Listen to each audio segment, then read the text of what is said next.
This is Midwest Moxie, a show about our region's visionary entrepreneurs and the experiences that shape them. I'm your host, Kathleen Gallagher, Executive Director of Five Lakes Institute. David Bromberg didn't want to start a company, and he didn't want to work at a big one. So after completing his Ph.D. at Carnegie Mellon, he left for California and a job at a solar energy startup.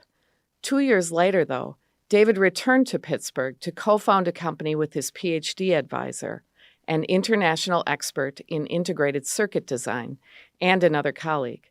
Pearl Street Technologies developed software that automated and accelerated the grid interconnection process for renewable energy projects.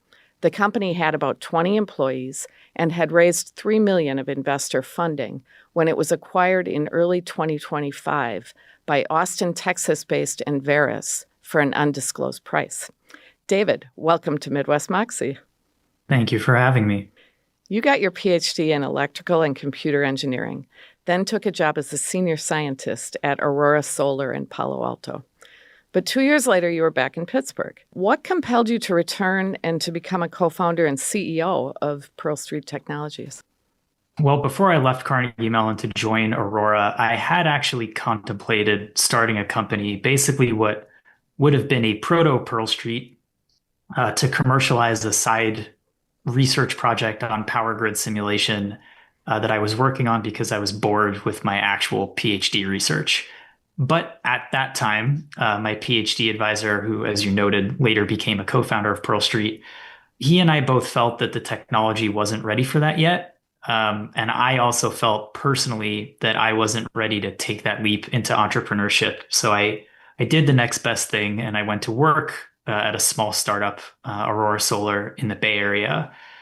I worked at Aurora for about 2 years and got to see it grow from a less than 10-person company when I first started to about a 40-person company, I think, when I left. And along the way, I learned a lot about the energy industry and the emerging climate tech scene, I guess you would call it. And in parallel with that, the research team that took over that power grid simulation project after I left, they took it really far, like far, far beyond where it was when I was the one working on all that stuff. So after a couple of years at Aurora, I'd say I was naive enough to believe I had gotten my feet wet and the technology was more mature and it wasn't as crazy an idea to try something of my own. The decision to move back to Pittsburgh was actually an easy one because that's where the key technology people were.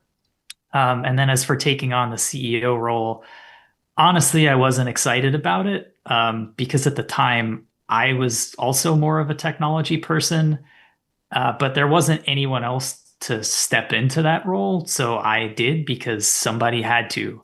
And that may not be the most inspirational founding story out there, but it is the truth of my experience. Well, that's interesting, though, because the first big kind of bunch of money you got was from one of these Small Business Innovation Research, or SBIR grants. It was for $225,000, but the money wasn't what was important. What you said about being a CEO, getting that grant really helped your trajectory toward being a CEO. Tell us how that happened. Yeah, so I'll go back to using the term naive. Like most naive PhD founders, I started out thinking that my job really was predominantly to be an engineer. I was writing code for something that I was sure the world needed, and everything else would just kind of magically fall into place.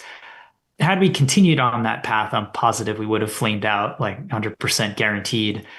The funding from the NSF SBIR was certainly welcome since, as you pointed out, that was the first check that we got that wasn't from the founders' bank accounts.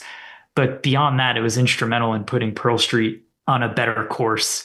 As part of the NSF SBIR program, they put you through what they call a commercialization boot camp, which is basically a crash course in customer discovery. And they force you to go out and talk to customers and then give a presentation on your findings. It was only like 30 customers or something at the time. So it wasn't even like that extensive of a process. But I was absolutely dismayed at the idea of having to talk to people, given that I'm an awkward and generally introverted person.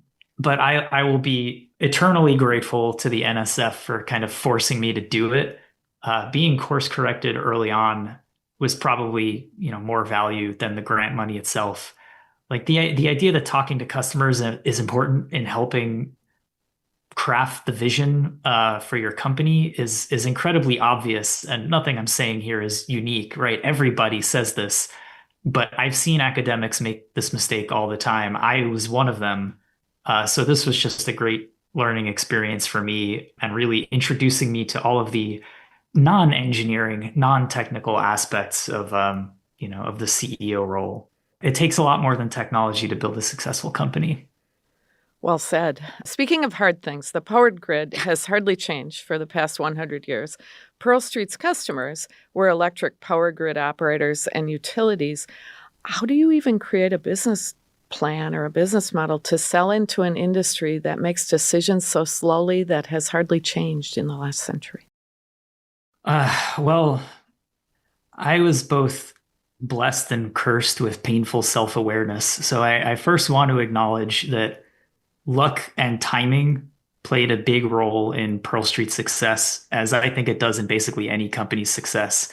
So, with that disclaimer in mind, the key thing with making a business model work with utilities and grid operators is solving a problem that is actually pressing and not being shy about tying your business model to the value of your solution as opposed to what utilities may be more familiar with or comfortable with, like things that they've seen for many, many years.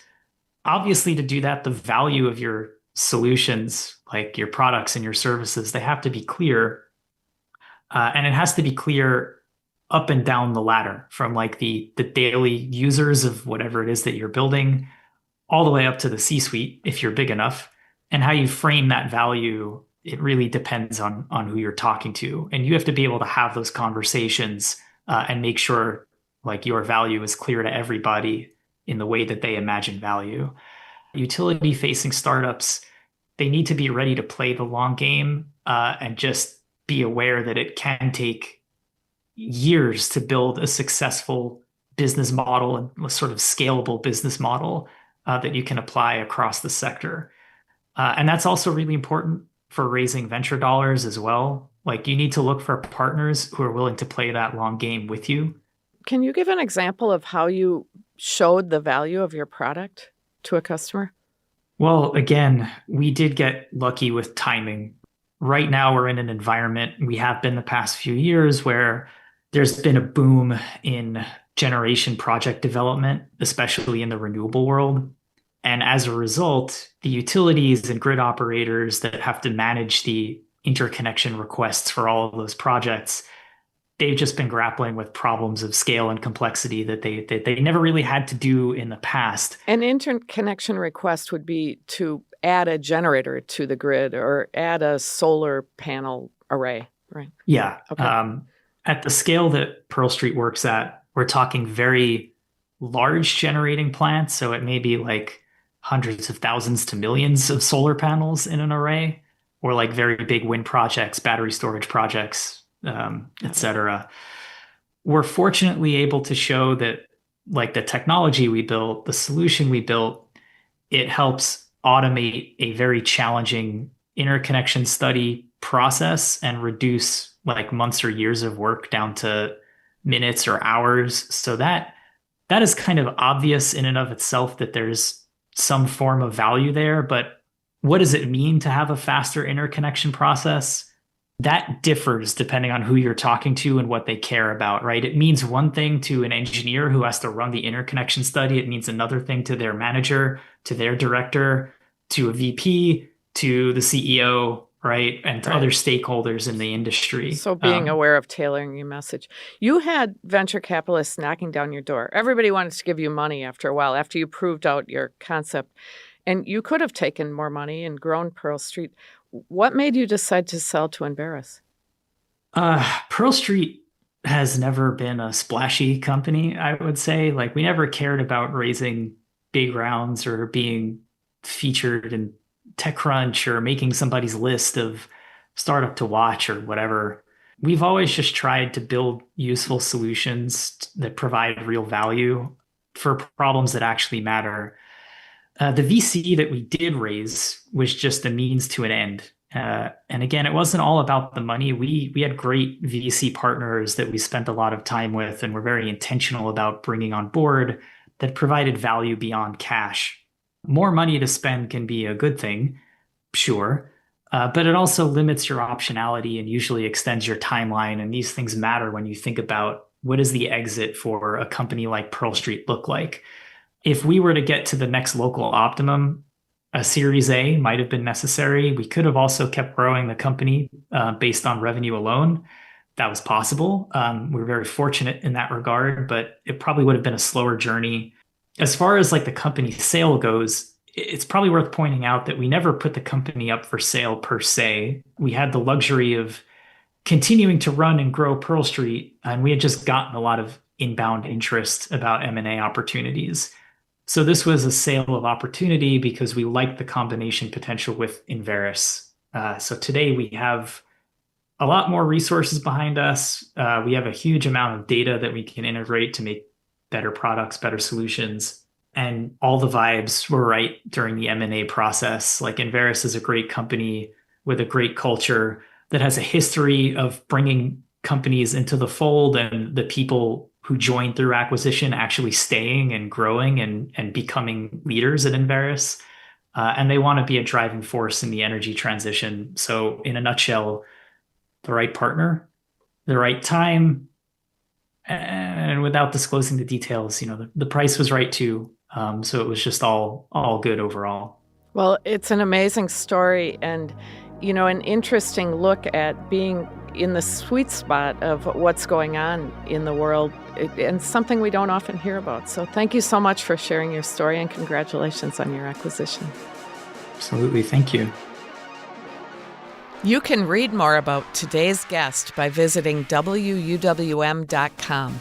Don't forget, you can also listen to the show as a podcast if you'd like to take us on the go.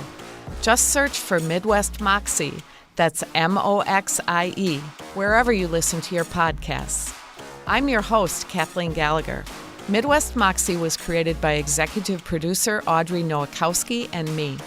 Today's episode was produced by Audrey Nowakowski and engineered by WUWM's Jason Reevy.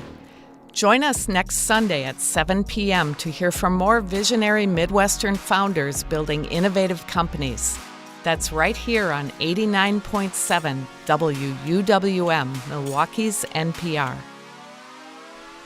Support for Midwest Moxie comes from Microsoft, whose efforts to drive technology development across the Midwest and beyond include its National TechSpark community engagement work, which started in Wisconsin, its role as co-founder of Titletown Tech in Green Bay, and its new AI co-innovation lab at University of Wisconsin-Milwaukee.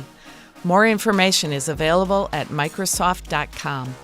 Support also comes from Quarles, a multidisciplinary AM Law 200 firm with approximately 550 attorneys who support large and small businesses, from Fortune 500 companies to startups and entrepreneurs across the country.